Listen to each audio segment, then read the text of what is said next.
బట్టతలతో బాధపడుతున్నారా? ఇప్పుడు face clinic లో 20% డిస్కౌంట్ తో హెయిర్ ట్రాన్స్ప్లాంటేషన్. వెల్కమ్ టు మనం టీవీ హెల్త్. నేను మహాలక్ష్మి. ఈ రోజు మనతో పాటు డెంటిస్ట్ డాక్టర్ శ్రీకాంత్ గారు ఉన్నారు. నమస్తే సార్. నమస్తే సార్, మంచి టీత్ కోసం ఏం చేయాలంటారు? ఎలాంటి ఫుడ్ తీసుకోవాలంటారు?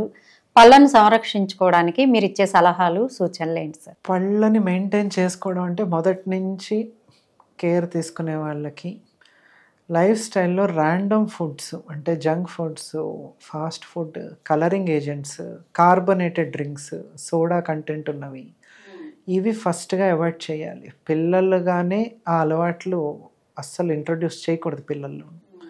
సెకండ్లీ ఏంటంటే ఫైబ్రస్ ఫుడ్, పీచు పదార్థాలు, బాగా నవలగలిగేది. బాగా నవిలి తిన్నప్పుడు ఏమిటంటే ఉమ్ము ఎక్కువ సెక్రెట్ అవుతుంది, అది ఫుడ్లో కలుస్తుంది. సో సెల్ఫ్ క్లెన్జింగ్ అవుతూ ఉంటుంది. తర్వాత ఒక గుక్కడు వాటర్ తాగినా కూడా just SIP of water will cleanse the teeth.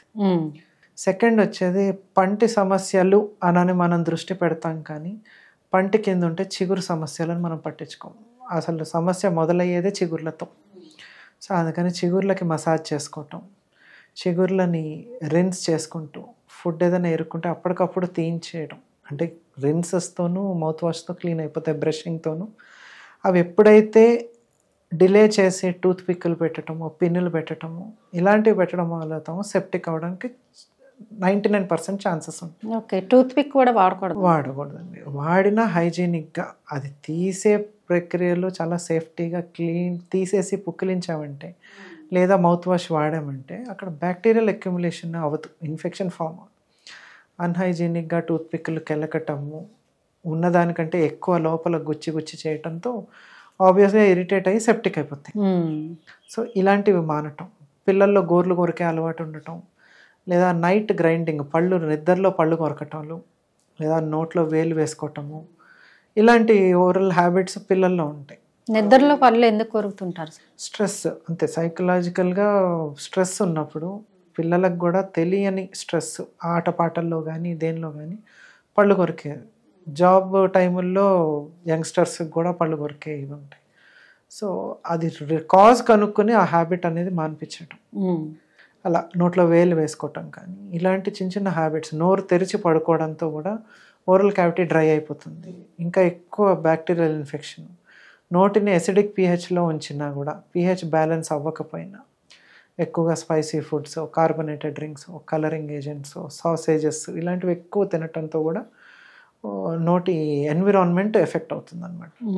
So ఇక్కడి నుంచి మొదలెడుతూ మ్యాక్సిమం మార్నింగ్ ఎన్ని తిన్నా ఎన్ని చేసినా through out the day, end of the day అది మనం క్లీన్ చేసుకుని సెట్ చేస్తే నైట్ టైం ఉండే ఈ బ్యాక్టీరియల్ హైపర్ యాక్టివిటీ అనేది కంట్రోల్ అవుతుంది. బ్యాక్టీరియల్ అక్యుములేట్ అయ్యి బ్యాక్టీరియా మన దాని మీద అటాక్ చేసేదే నైట్ టైం.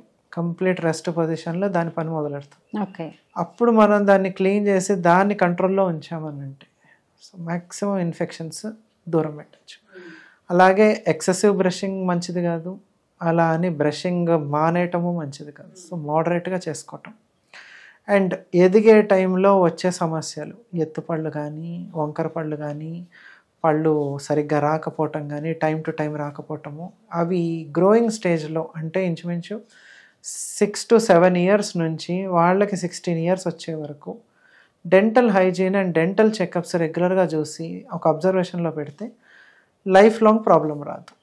హెరిడిటరీగా ఒక 15 to 20% ఎఫెక్ట్ అవుతుంది, కానీ మిగతా 85 to 80% మన చేతుల్లో ఉంటుంది.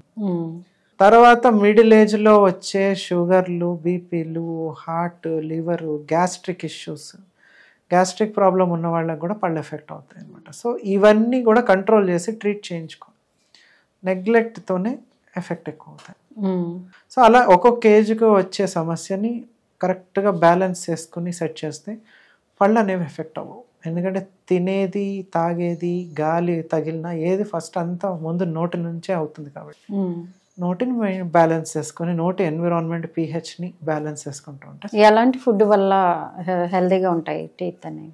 నార్మల్ అంటే హైలీ ఫ్రైడ్ ఐటమ్స్ కానీ, ఆయిల్ మిక్స్ చేసినవి కానీ, కలరింగ్ ఎసిడిక్ ఏజెంట్స్ కానీ, స్పైసీ ఏజెంట్స్ కానీ ఇలాంటివి లాంగ్ టైంలో వాడడం వలన చిగుర్లు పళ్ళకి ఎఫెక్ట్ ఉంటుంది.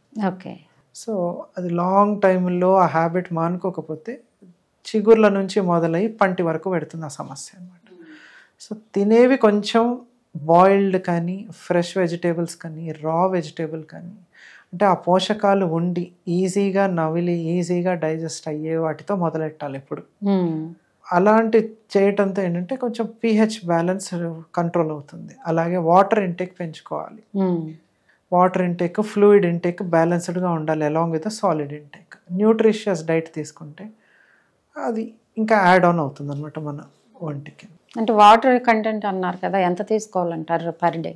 వాటర్ అనేది ఫస్ట్ మనం తాగుతున్నాం కానీ అది మన బాడీ పార్ట్స్ని కూడా క్లీన్ చేస్తుంది అన్నది విషయం మనం పక్కన పెట్టేస్తాం.